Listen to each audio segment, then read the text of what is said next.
It's 4:05 a.m. Woohoo! I'm on a constant search to find different finishes for my 3D prints. In this case, I needed something that I could brush on over top of acrylic paint over top of a 3D print. So a few days ago, I went on Amazon and found the 3 most promising water-based brush-on gloss finishes.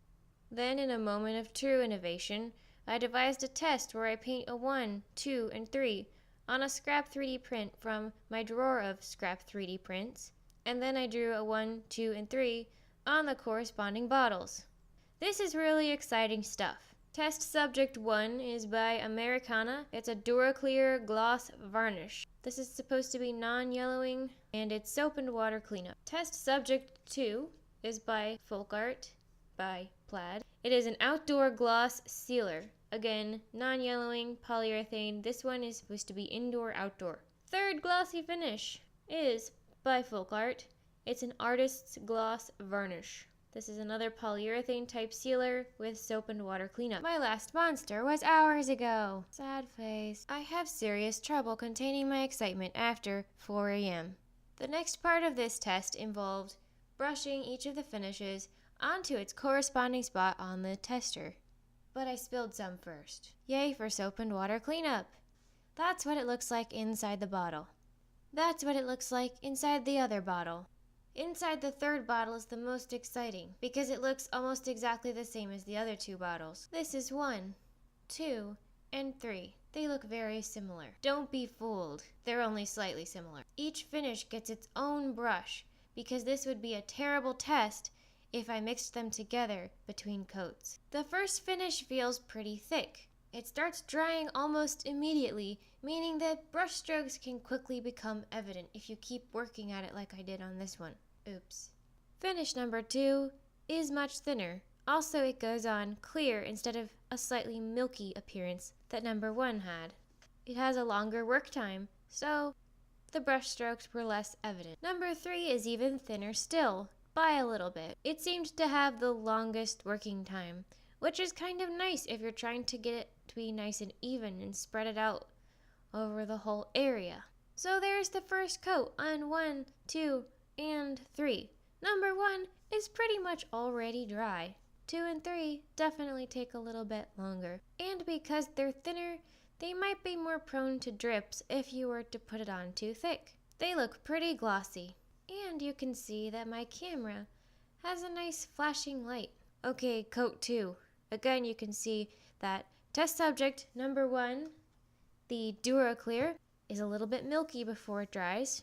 It's also thicker, and it dries quite fast. So you really have to get it on there fast and not leave any lumps or it will be too late.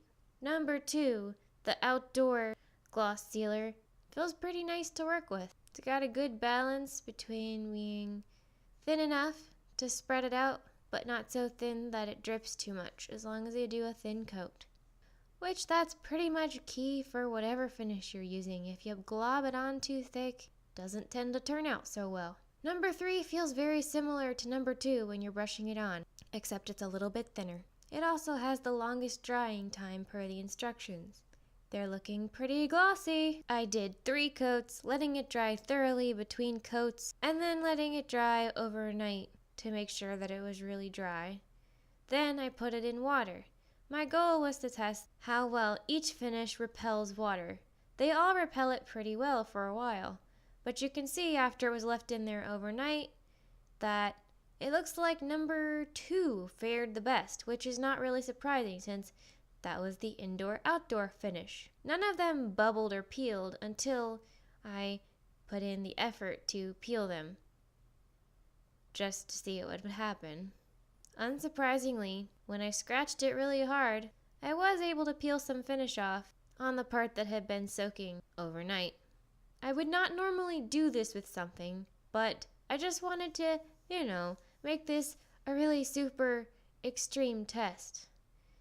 I couldn't scrape up the part that hadn't been soaking in water overnight. So I would suggest not soaking your prints in water overnight. It's sort of like peeling a sunburn. In the end, they all behaved pretty similarly in the water test. Other than that, number 2, the outdoor finish, didn't turn as whitish. Number 1, I probably would not use again because it was thick and dried too fast to give me a chance to smooth it all out in any sort of more complicated design than a flat thing.